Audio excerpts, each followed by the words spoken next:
Olá, eu sou a missionária cristã Vitória Silva Paiva e você está no canal Estudando a Palavra, o seu canal de estudos bíblicos aqui na internet. Preparamos um estudo denominado O Modelo da Igreja Verdadeira, um estudo bíblico no qual nós vamos analisar à luz da Bíblia, à luz das Escrituras, se há um padrão, se há um modelo de uma igreja para que as pessoas entendam se estão verdadeiramente frequentando o lugar adequado e servindo a Deus, fazendo coisas do agrado dele. Então, inicialmente, oriento que você pegue a sua Bíblia, traga aí sua Bíblia, suas canetas, o que você gosta para fazer o estudo. Eu preparei esse estudo com a versão da Bíblia João Ferreira de Almeida, edição corrigida e fiel, tá certo? Mas estou aqui também com a minha, que é a Bíblia Nova Almeida atualizada. Eu preparei esse estudo para pregar na igreja, lá na zona rural, e estou aqui a trabalho na zona urbana, e aqui na zona urbana minha Bíblia é essa outra versão. Então eu vou me ater aqui ao estudo que eu preparei, mas estamos aqui com a Bíblia para a gente ir folheando durante o estudo e incentivar você a conhecer mais e a gostar mais de manusear esse livro santo, amém? Então, meus queridos e minhas queridas, vamos que vamos. Se nós estamos buscando a verdadeira igreja para servirmos a Deus, então temos que nos voltar para a Bíblia Sagrada, a Palavra de Deus. Porque nela nós vamos ver o verdadeiro modelo de uma igreja. E eu indico para aprofundamento dos seus estudos bíblicos, após essa reflexão que vamos fazer aqui, eu indico a leitura de Atos dos Apóstolos e as cartas subsequentes, as epístolas, como se chama, que começa ali com a carta aos Romanos e vai até a carta ali de Judas, né? Então vocês sempre leiam essas partes aqui para entender melhor como era aquela igreja que às vezes você, não sei se você já ouviu falar, o pessoal chama igreja apostólica, igreja primitiva, primeira igreja, igreja universal. Porém, nós vamos chamá-la aqui no nosso estudo bíblico de igreja original e basilar. Original porque foi a que originou as outras demais igrejas cristãs, e basilar porque é ela a base, certo? Trabalhada com os fundamentos deixados pelo próprio Jesus Cristo. Então, nós vamos começar aqui a folhear nossa Bíblia no livro de Atos dos Apóstolos, o primeiro capítulo de Atos, onde nós vamos ver que após a ascensão de Jesus Cristo, que está aí no primeiro capítulo de Atos dos Apóstolos, a partir do versículo 6, nós vamos ver que quando Jesus subiu aos céus, ressurreto, graças a Deus, glorificado, ele deixou a igreja originária e basilar aos cuidados, podemos dizer assim, reunida no mesmo lugar, aos cuidados dos seus apóstolos, aquelas 11 pessoas, porque agora Judas já era falecido, já tinha se suicidado, aqueles 11 homens de Deus que andaram aprendendo diretamente da fonte, diretamente de Jesus de Nazaré. E junto com os apóstolos estava reunidos no cenáculo orando mais alguns discípulos, fiéis seguidores de Cristo. Discípulo significa isso, seguidor. E também Maria, a mãe de Jesus, e os seus irmãos. Nós vamos ver bem direitinho isso lá em Atos capítulo 1, versículos 13 e 14, que diz assim a palavra do Senhor. E entrando, subiram ao cenáculo, onde habitavam Pedro e Tiago, João e André, Filipe e Tomé, Bartolomeu e Mateus, Tiago, filho de Alfeu, Simão Zelote e Judas, irmão de Tiago. Todos estes perseveravam unanimemente em oração e súplicas com as mulheres e Maria, mãe de Jesus, e com seus irmãos. Essa igreja ela permanecia reunida no mesmo lugar, no aguardo da maravilhosa promessa da descida do Espírito Santo, o famoso Pentecostes. Podemos ver isso em Atos capítulo 2, no capítulo subsequente, versículos 1 e 2, que vai nos dizer assim: E cumprindo-se o dia de Pentecostes, Estavam todos concordemente no mesmo lugar, e de repente veio do céu o som como de um vento veemente e impetuoso, e encheu toda a casa em que estavam assentados. A igreja original e basilar, ela perseverava, também podemos ver isso logo no iniciozinho do livro de Atos, no ensino, ou seja, na doutrina dos apóstolos. Então, nós vamos ver isso lá em Atos 2, esse capítulo que estamos, o versículo 42, tá certo? Que vai nos dizer que a igreja, no caso eles, perseveravam na doutrina dos apóstolos e na comunhão, e no partir do pão e nas orações. Então, era assim que viviam os novos convertidos em Jesus. Eles estavam aprendendo dos ensinos dados pelos apóstolos, que aprenderam diretamente na fonte, em Cristo. Também participavam da comunhão, eles tinham entre si, graças a Deus, uma boa comunhão. O partir do pão, que aí também já denota o trabalho social que a igreja fazia, em providenciar o alimento para aqueles que não tinham, e nas orações. E essa igreja original e basilar, ela começou então a se organizar. Foi havendo mais conversões, foram chegando mais pessoas, após o advento do Pentecostes, no primeiro discurso do apóstolo Pedro. Então, houve já aí uma grande conversão, como a gente chama, almas se achegando ao caminho, como era chamado na época, o caminho, a doutrina, né, dos apóstolos. E então, eles começaram a organizar a igreja, instituindo os primeiros diáconos, o primeiro cargo eclesiástico instituído na igreja de então. Então, nós vamos ver aqui a partir do capítulo 6 de Atos dos Apóstolos, Atos capítulo 6, que é instituído os primeiros diáconos. Eu vou ler apenas o versículo 3, mas você pode ler que essa instituição ela aconteceu no capítulo 6 de Atos dos Apóstolos, versículos do 1 ao 7, tá certo? E vou ler apenas o capítulo 6, versículo 3, que nos vai contar sobre como escolheram esses diáconos, quais foram os critérios. Vejam bem. Escolhei, pois, irmãos, dentre vós, 7 homens de boa reputação, cheios do Espírito Santo e de sabedoria, aos quais constituamos sobre esta necessidade. Então a igreja ela estava crescendo, estava precisando de pessoas para o seu serviço. Um dos serviços era realmente o servir às mesas, dar comidas ali às viúvas. E os discípulos, já agora em número de 12 mais uma vez, porque haviam feito uma eleição e escolhido agora o novo apóstolo, que era Matias, dentre os discípulos de Jesus, dentre aqueles seguidores, um subiu ao apostolado, que era Matias. Então, os 12 discípulos, eles se reuniram e analisaram ali a situação de que eles estavam já com muita gente, só eles 12 não estavam dando conta e eles precisavam perseverar ensinando as pessoas na palavra de Deus e também na oração. E aí eles constituem os diáconos para ajudar no serviço da igreja. Entre esses 7 diáconos originais estava um chamado Estevão. Estevão, como diácono, imagino eu, que ficou muito feliz de ter sido reconhecido e continuou o seu serviço de excelência. E era uma pessoa cheia da graça e do poder de Deus. Nós podemos ver isso a partir do versículo 8 do capítulo 6 de Atos. E ele pregava, ele fazia o serviço da igreja, ele era usado por Deus para fazer prodígios e sinais. Então aquela pessoa altamente, como a gente diz aqui na nossa cidade, altamente usada por Deus, muito usada, muito cheia de Deus mesmo.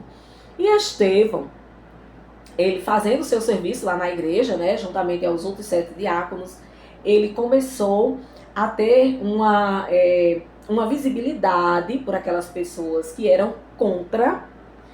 Lembre-se que estamos no início da fé cristã, onde houve muita perseguição à igreja de Jesus Cristo. Então ele começou a ter visibilidade e as pessoas que eram contra a fé, logo, infelizmente, tramaram de lhe fazer o mal. E assim Estevão ele passou a ser o primeiro mártir da igreja original e basilar. Mártir significa aquele ou aquela que mesmo diante de tortura e até mesmo da morte, ele não nega a fé. E aí nós vamos ver nos capítulos subsequentes de Atos dos Apóstolos que Estevão, ele morreu. Ele chega a morrer por causa da fé, por professar a fé em Jesus Cristo, certo? Infelizmente, uma morte muito dramática, ele morreu apedrejado, mas não negou a fé. E assim, esse santo homem de Deus, usado pelo Espírito Santo do Senhor, passa a ser o primeiro mártir. Após Jesus Cristo, ele foi o primeiro cristão que morreu pela fé em Jesus. Então, ele morre apedrejado. Durante a sua morte, algumas pessoas que estavam lhe apedrejando colocaram ali suas vestes nos pés de um jovem chamado Saulo, que consentia na morte de Estevão.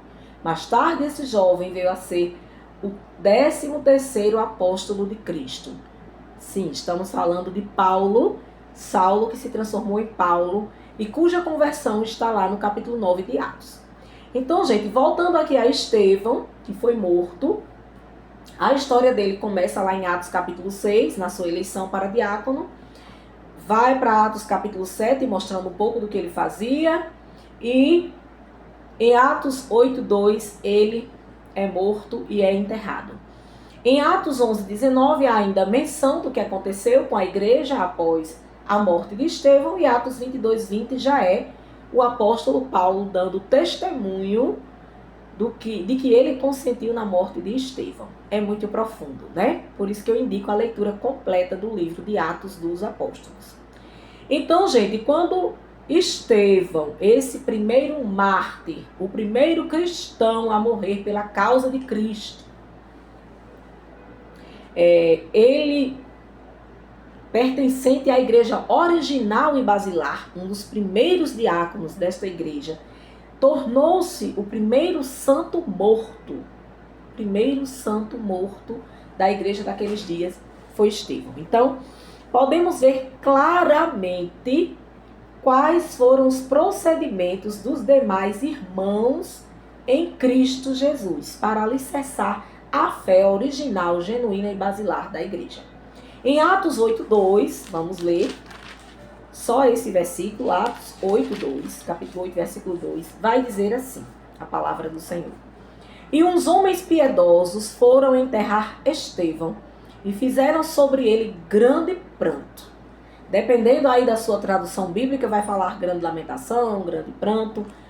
O que importa é o que a Bíblia registra. Estevão, aquele grande homem de Deus, que por meio dele Deus fez prodígios, pregava a palavra, até mesmo durante sua morte, ele teve uma visão do céu aberto, não é? E Jesus ali o recebendo, assim ele entregou o seu espírito, vendo a Deus. Então aquele grande homem de Deus, quando ele morreu, ele foi morto e foi pranteado, certo? Nós temos aqui uma verdade muito importante para mostrar como os apóstolos procederam de imediato na fé inicial da igreja. Quando Estevão foi morto, nosso primeiro mártir, ele foi enterrado e pranteado. Em momento algum, nós vemos os apóstolos e discípulos de Jesus Cristo começarem a invocar o nome de Estevão ou lhe pedir ajuda, dirigindo-lhe preces ou orações. Nós não vemos isso. Em momento algum, nós vemos, os apóstolos e discípulos de Jesus Cristo guardar qualquer objeto deste homem santo como uma relíquia. Nós não vemos isso em momento nenhum aqui na Bíblia. Em momento algum, nós vemos os apóstolos e os discípulos de Jesus Cristo cantar para o diácono Estevão ou fazer promessas para o diácono Estevão, para depois agradecer os pedidos recebidos. Nós não vemos isso na Bíblia.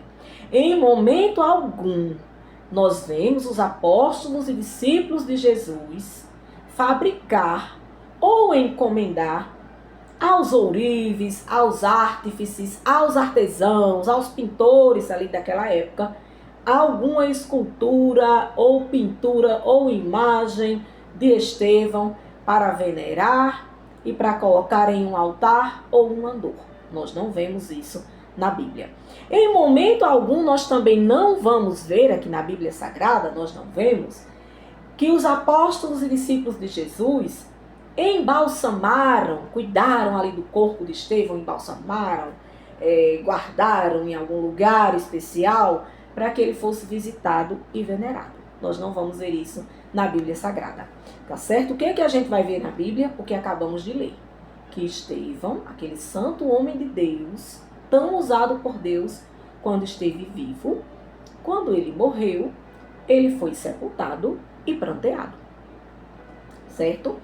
O santo homem de Deus chamado Estevão foi enterrado e pranteado como se convém fazer a qualquer homem que morre. Mesmo tendo sido um homem santo, era homem, era humano e, portanto, foi tratado como tal. Não vemos na Bíblia Sagrada nenhum dos apóstolos, nenhum dos discípulos de Cristo dando a Estevão, o primeiro santo morto, em nenhum momento, nenhum tratamento diferenciado por este homem ter servido a Deus. Então, a primeira verdade da igreja original e basilar, certo? Os discípulos, eles continuaram a sua jornada missionária após a morte de Estevão, pedindo a ajuda espiritual somente a Deus, nas pessoas do Pai, do Filho e do Espírito Santo, como convém à igreja cristã, que entende que só há um único intercessor entre Deus e os homens, Jesus Cristo. E que esse Deus, nós entendemos na fé cristã, que ele é trino, ele é o um em três, o três em um, o Deus Pai, o Deus Filho e o Deus Espírito. O Deus trino, a Santíssima Trindade, como se costuma chamar. Então, apenas a Deus, os discípulos e apóstolos daquela época continuaram pedindo ajuda espiritual quando iam fazer alguma coisa, né, participar de alguma missão, resolver alguma coisa relacionada à fé. A morte de Estevão, no entanto, ela trouxe duas coisas muito importantes para a igreja do Senhor Jesus naqueles dias, né? Nós entendemos que nada em Deus é em vão, então a morte do nosso querido primeiro mártir de Santo Estevão também não foi em vão. O que foi que a morte de Estevão contribuiu para a fé católica? Primeiramente, os cristãos se dispersaram e nessa dispersão levaram a palavra de Deus para outras localidades. Houve aí uma expansão do evangelho. Em Atos 8, 4, onde nós já estamos aqui em Atos, capítulo 8, versículo 4, vai nos dizer a palavra do Senhor. Mas os que andavam dispersos iam por toda parte anunciando a palavra. Nesse momento da morte de Estevão, a gente vai ver lá no próprio capítulo 8, o versículo 1, que teve início uma grande perseguição contra a igreja em Jerusalém. Todos, exceto os apóstolos, foram dispersos pelas regiões da Judéia e da Samaria. Ou seja, devido à morte de Estevão, começou a ter perseguição ainda mais para a igreja. E essa perseguição causou a dispersão, ou seja, os discípulos, eles se evadiram de Jerusalém para outras localidades. Em Atos 11, 19, a Bíblia também vai atestar que os que foram, Atos 11, 19, né? Abra aí a palavra do Senhor para acompanhar. Os que foram dispersos pela perseguição que sucedeu por causa de Estevão, caminharam até a Fenícia, Chipre e Antioquia, não anunciando a ninguém a palavra, senão somente aos judeus. Então, houve essa dispersão, onde eles chegavam, procuravam inicialmente, isso é muito compreensível, lógico, o povo judeu e começava a pregar ali a palavra de Deus para eles. Meu marcador, viu? Um pedaço de fita. Continuando aqui a palavra, a segunda coisa interessante que aconteceu logo após a morte de Estevão foi o chamado do apóstolo Paulo, sua conversão e ministério.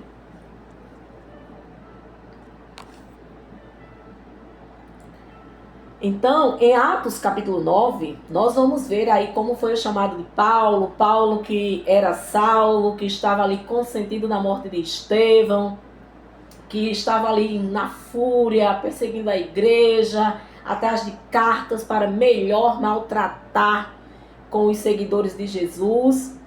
Mas Deus tem os seus projetos de vida e não há vida inalcançável para o nosso Deus. Amém?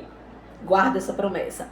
Continuando aqui, então, nós vamos ver o chamado, a conversão e o ministério do apóstolo Paulo, o 13º apóstolo. A equipe dos 12 apóstolos de Cristo ganha esse ousado homem para somar na difusão da palavra de Deus, especialmente entre os não-judeus, na época chamados de gentios. Entre todos eles, todos os apóstolos, eles tinham essa organização entre eles de chamar as pessoas que não eram judeus de gentios, os gentios. E Paulo, ele se destacou por trazer a pregação da palavra de Deus aos gentios. Então, Cristo Jesus, o cabeça da igreja, que fundou a fé cristã, com os seus 13 apóstolos, agora fazendo a obra e instituindo, mostrando como era a igreja basilar. Já vimos aí como foi o tratamento dado pela igreja ao primeiro santo morto.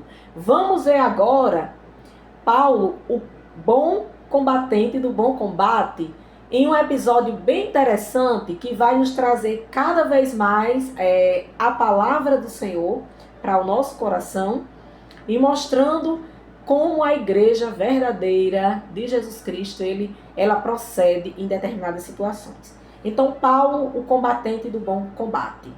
Talvez para nós cristãos, não sei se é o seu caso, mas é o meu, nós cristãos que nos convertemos à fé cristã após outras experiências religiosas, Paulo seja para nós um dos maiores modelos que podemos ter.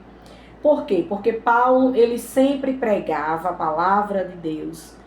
E nessa pregação ele incluía o seu testemunho, ele falava dele, de como Jesus o alcançou. Ele, nas oportunidades de fala que ele tinha, fosse diante de um rei, fosse diante de uma multidão, fosse diante de uma pessoa que ia lhe visitar na prisão e queria saber mais de Jesus, ele dava um jeito de conversar da sua vida e como Jesus tinha transformado sua vida. Olha que coisa linda, né?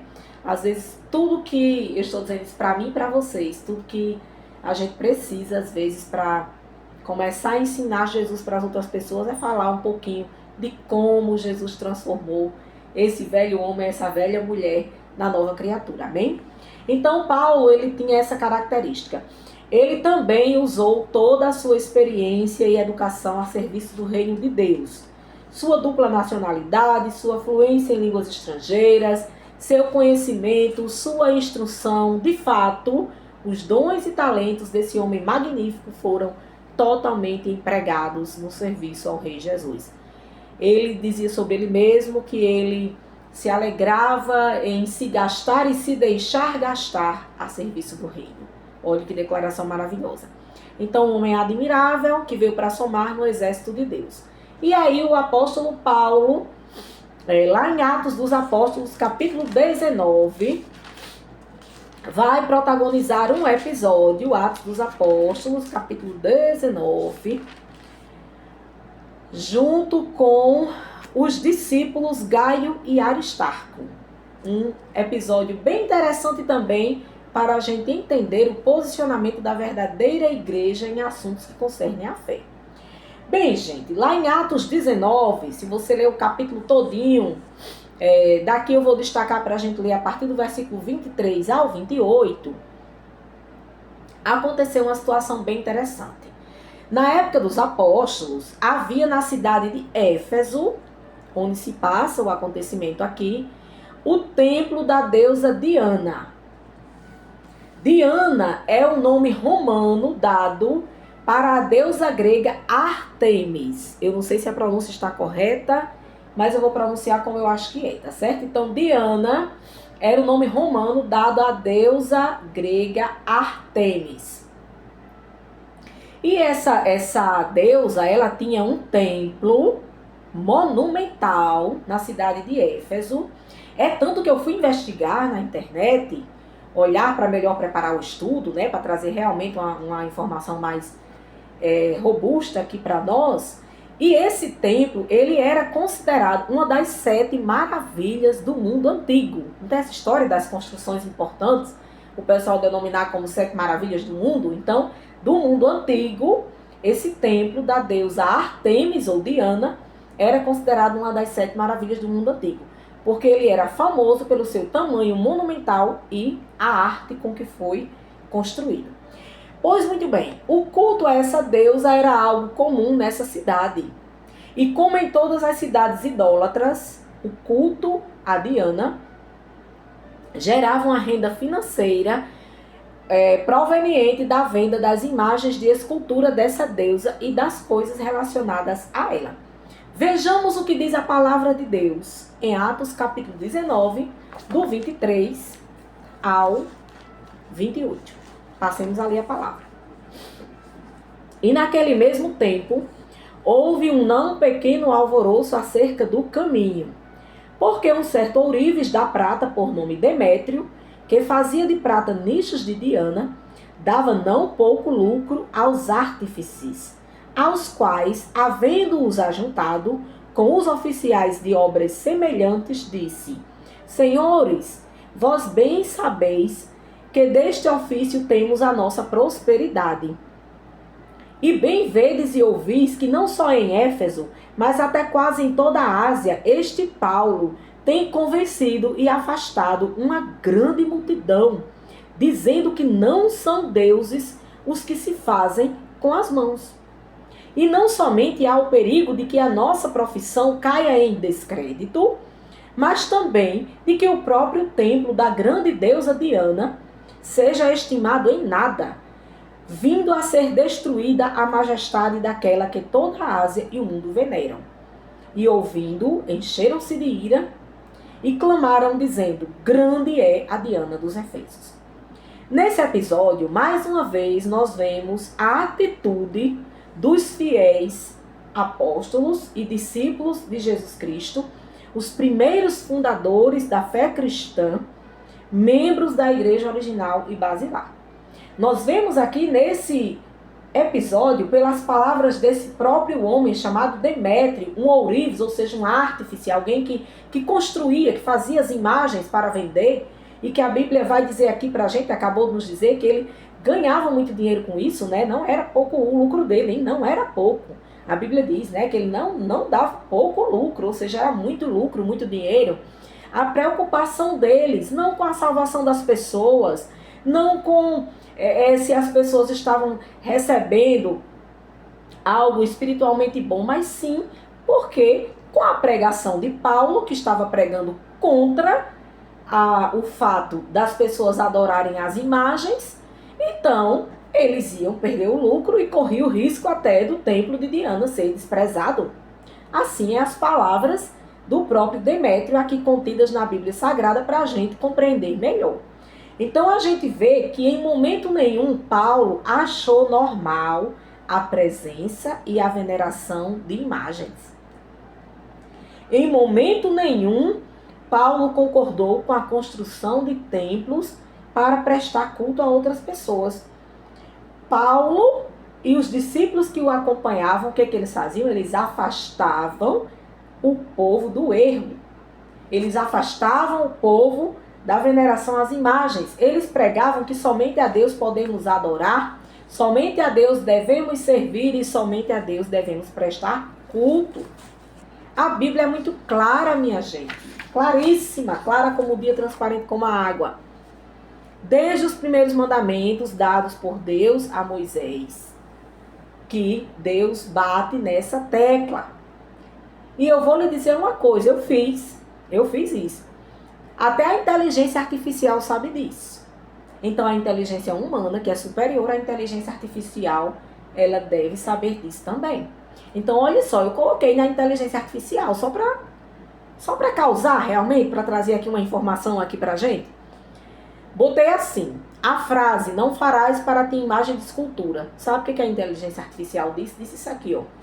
A frase, não farás para ti imagem de escultura, é o segundo mandamento bíblico, encontrado em Êxodo 24, ou seja, capítulo 20, versículo 4. E Deuteronômio 5:8, ou seja, capítulo 5, versículo 8 de Deuteronômio, que proíbe a adoração de ídolos. O mandamento instrui a não criar representações de coisas celestiais ou terrenas para adorar, pois isso desvia a devoção do único Deus. A inteligência artificial entregou essa resposta precisa. O apóstolo Paulo também escreveu aos Romanos. É a primeira epístola, a primeira carta que vocês vão encontrar após o livro de Atos dos Apóstolos, é a carta aos Romanos. Então, o apóstolo Paulo escreveu para o povo de Roma, alertando-os de muitas coisas, entre elas da idolatria. Vamos conferir lá em Romanos, o capítulo 1,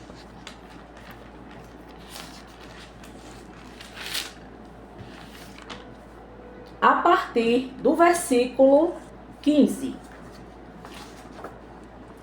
Vou ler a palavra do Senhor. Só ler tal como ela está. Romanos 1, capítulo 1, do 15 ao 32.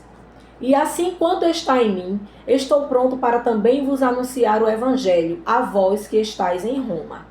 Porque não me envergonho do evangelho de Cristo, pois é o poder de Deus para a salvação de todo aquele que crê. Primeiro do judeu e também do grego. Porque nele se descobre a justiça de Deus de fé em fé.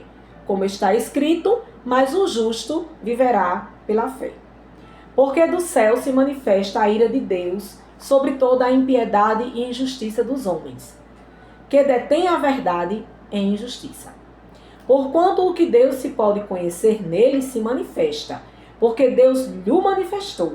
Porque as suas coisas invisíveis, desde a criação do mundo, tanto o seu eterno poder como a sua divindade, se entendem e claramente se veem pelas coisas que estão criadas, para que eles fiquem inexcusáveis. Porquanto, tendo conhecido a Deus, não o glorificaram como Deus, nem lhe deram graças. Antes, em seus discursos, se desvaneceram, e o seu coração insensato se obscureceu. Dizendo-se sábios, tornaram-se loucos, e mudaram a glória do Deus incorruptível, em semelhança da imagem de homem corruptível, e de aves, e de quadrúpedes, e de répteis. Por isso também Deus os entregou às concupiscências de seus corações, à imundície, para desonrarem seus corpos entre si, pois estes mudaram a verdade de Deus em mentira, e honraram e serviram mais a criatura do que o Criador, que é bendito eternamente. Amém. Por isso Deus os abandonou às paixões infames, porque até as suas mulheres mudaram o uso natural no contrário à natureza. E semelhantemente também os homens, deixando o uso natural da mulher, se inflamaram em sua sensualidade uns para com os outros, homens com homens, cometendo torpeza e recebendo em si mesmos a recompensa que convinha ao seu erro. E como eles não se importaram de ter conhecimento de Deus, assim Deus os entregou a um sentimento perverso para fazerem coisas que não convêm. Estando cheios de toda a iniquidade, fornicação, malícia, avareza, maldade, cheios de inveja, homicídio, contenda, engano, malignidade, sendo murmuradores, difamadores, aborrecedores de Deus, injuriadores, soberbos, presunçosos, inventores de males, desobedientes aos pais e às mães, nécios, infiéis nos contratos, sem afeição natural, irreconciliáveis, sem misericórdia, os quais, conhecendo o juízo de Deus, que são dignos de morte, os que tais coisas praticam, não somente as fazem, mas também se agradam dos que as fazem. Olha aí, gente, que pedrada, que palavra forte. Paulo advertindo aos romanos a corrupção infelizmente, né, entrando aí no meio da igreja por meio de uma estratégia maligna.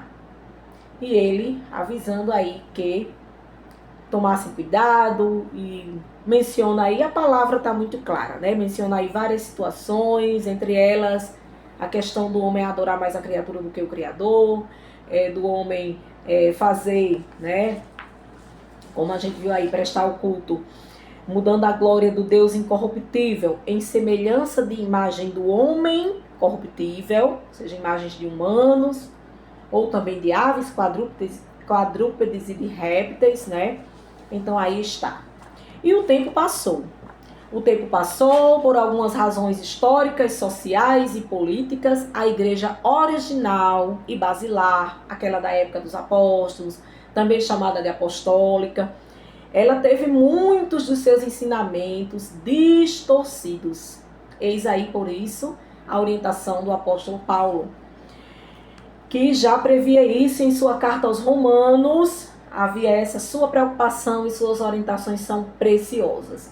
Então, como a perseguição ela não conseguiu destruir a igreja, o Satanás, ele usou a estratégia da infiltração para que entrassem pessoas dentro das igrejas do Senhor e começassem ali a distorcer a palavra do Senhor, certo?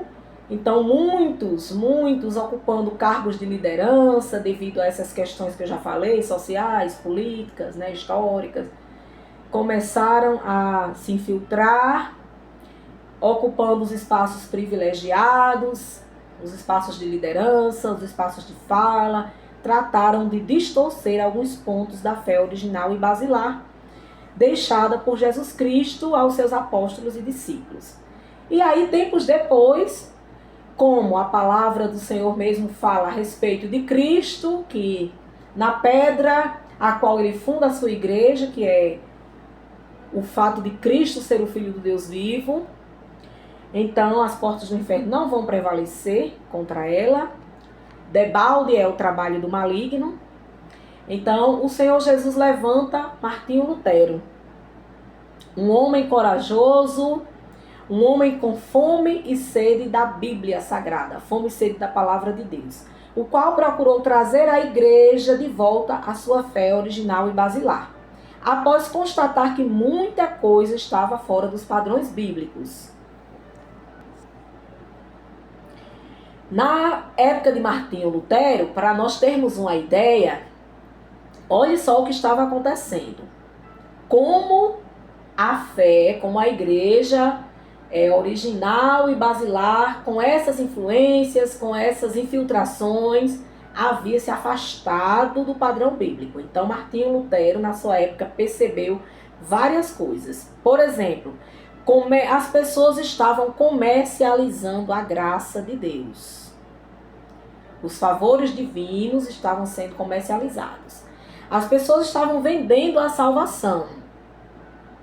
As pessoas estavam promovendo a idolatria, incentivando a veneração e o culto a santos homens e santas mulheres de Deus já falecidos, orientando o povo a fazer a eles promessas, a dirigir-lhes preces e a agradecer por milagres recebidos, dando assim a esses homens e mulheres o tratamento que deveria ser dado exclusivamente a Deus. Naquela época também as pessoas estavam ensinando novas doutrinas para as pessoas da época. Doutrinas essas para que as pessoas aceitassem outros ensinamentos fora a palavra de Deus. Muitas dessas doutrinas eram completamente ao contrário das doutrinas bíblicas. E nessa época de Martinho Lutero isso estava acontecendo. As pessoas, exercendo de suas funções de liderança, estavam trazendo doutrinas novas, ensinamentos novos contra a Bíblia Sagrada e empurrando nas pessoas, certo? Ensinando para essas pessoas. Por isso, Martinho Lutero ele elaborou as suas teses. Ele estava se doutorando na época em teologia e ele fez as suas famosas 95 teses, das quais ele defende o retorno da fé aos princípios bíblicos. Ou seja, aqueles princípios que a gente já analisou aqui do início da igreja, o princípio dos apóstolos, não é? E ficaram famosos cinco posicionamentos seus, né? 5 princípios, podemos chamar assim, conhecidos como os 5 solas. Solas, essa expressão que vem aí da nossa língua latina. Quem entende um pouquinho de espanhol sabe que somente em espanhol é solamente, né? Então pense aí um pouquinho em espanhol para você compreender melhor. Os 5 solas de Martinho Lutero, né? Para que a igreja ela voltasse à sua fé basilar e original dos genuínos cristãos. E quais são esses 5 solas? Vamos lá. Ele defende, Martinho Lutero, aqui eu vou passar um pouquinho rápido, mas vou deixar aqui as referências e vocês consultam, tá ok? É que só as escrituras são a palavra de Deus. Primeiro dos 5, né? Só as escrituras são a palavra de Deus.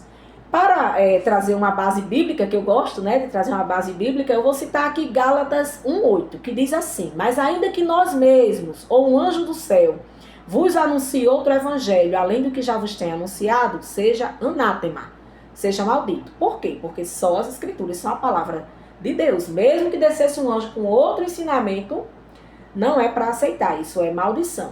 Por quê? Porque Deus deixou as escrituras, tá? E essas escrituras, que é a palavra de Deus, nos garantem que só Jesus Cristo salva. O segundo sola, né? Só as escrituras são a palavra de Deus, só Jesus Cristo salva. Atos 4:12, que a gente já leu e vai ler de novo, diz assim: e em nenhum outro há salvação, porque debaixo do céu nenhum outro nome há dado entre os homens pelo qual devamos ser salvos. Então só Jesus Cristo salva, não tem outra salvação em canto nenhum, nem em dinheiro, nem nada, é só em Cristo. Esta salvação, isso, né, a salvação de Jesus Cristo, ela acontece por causa da graça, ou seja, é só pela graça de Deus. A graça é um favor divino.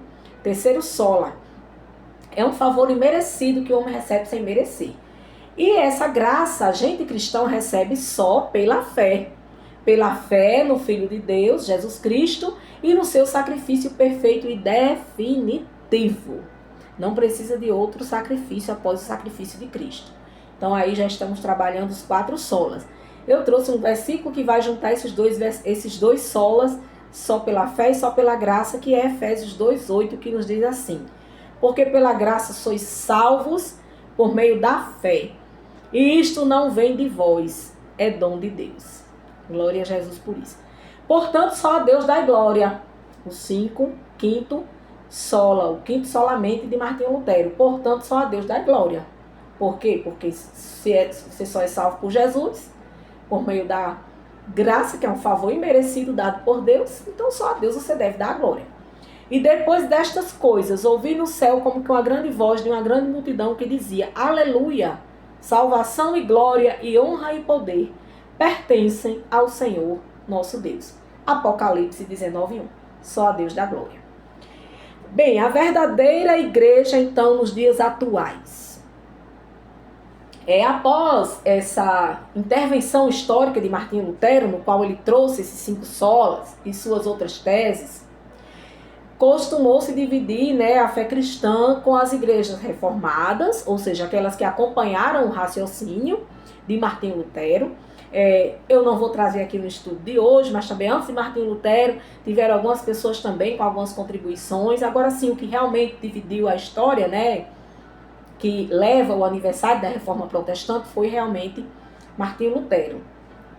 Então, aquelas igrejas que os acompanharam aquela linha de raciocínio, são conhecidas como igrejas reformadas, ou seja, aceitaram a reforma, aceitaram as teses do doutor Lutero de que a igreja deveria voltar àquela fé apostólica original.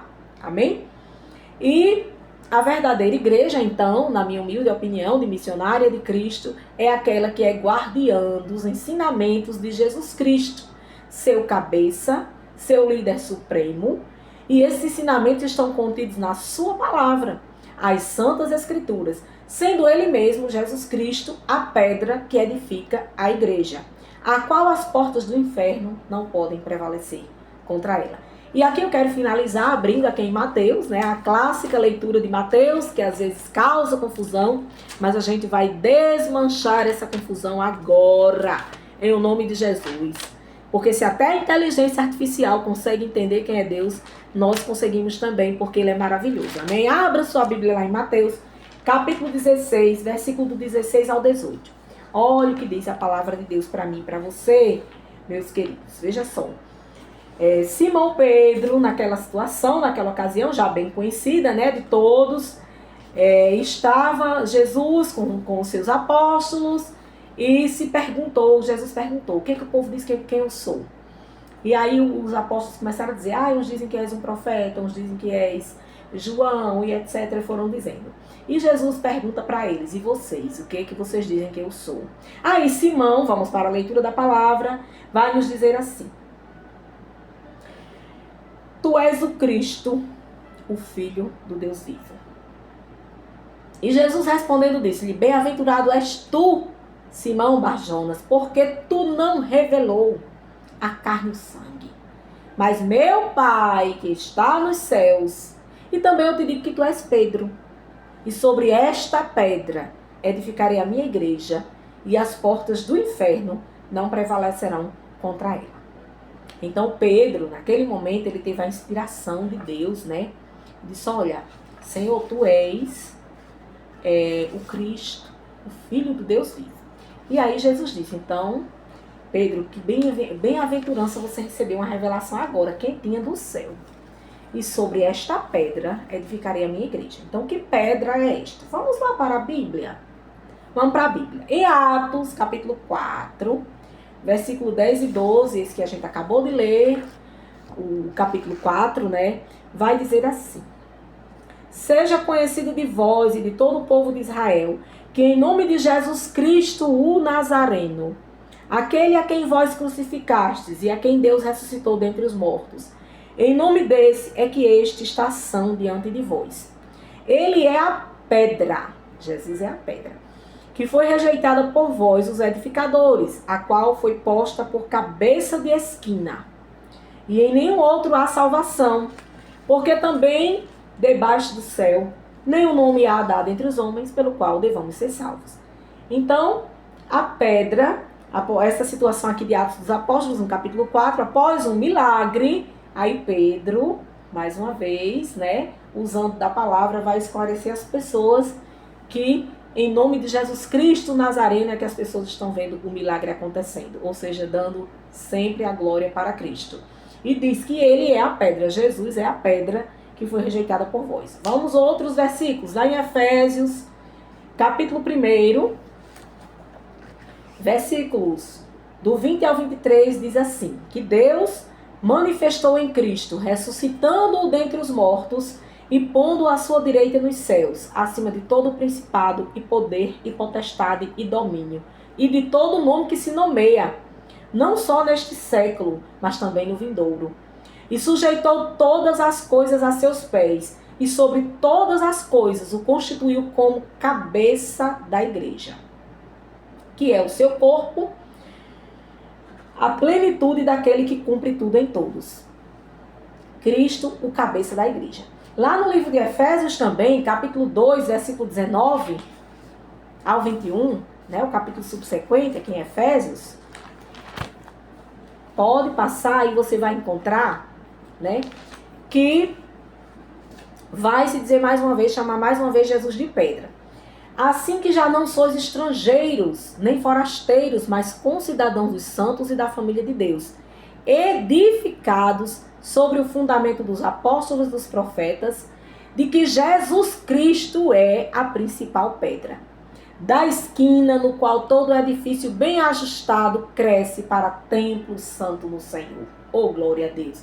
Então aí a pedra, né, é a declaração de Pedro, é a palavra que Pedro diz, tu és o Cristo, o Filho do Deus vivo, e Jesus disse, tu és Pedro. E sobre esta pedra, esta palavra, sobre o Cristo, o Filho do Deus vivo, o que se crucificou, que se entregou realmente para salvar a humanidade, será construída a minha igreja. Por isso que a igreja é cristã, denominada cristã, né? E trouxe aqui esses versículos, mas a Bíblia vai falar em vários momentos que Jesus é a pedra. Em algumas traduções, a pedra angular. Em outras, a pedra de esquina. Em outras, a pedra principal. Ou seja, a pedra fundamental que fundou-se a igreja. Amém? A qual as portas do inferno não prevalecem contra. Glória a Deus. E para nós decorarmos, eu quero deixar de novo aqui os 5 solas, que diz que só as escrituras são a palavra de Deus e elas nos garantem que só Jesus Cristo salva. E isso só acontece pela graça, que é um favor imerecido, um favor divino que nós não merecíamos. E só pela fé no Filho de Deus e em sacrifício perfeito e definitivo que ele fez por nós, nós podemos, pela fé, acreditando, crer que estamos salvos, receber esse favor imerecido de Deus. Portanto, só a Deus dá glória. Amém? Que Deus em Cristo lhe abençoe. Que você continue crescendo na graça e no conhecimento do Senhor Jesus e da sua santa palavra.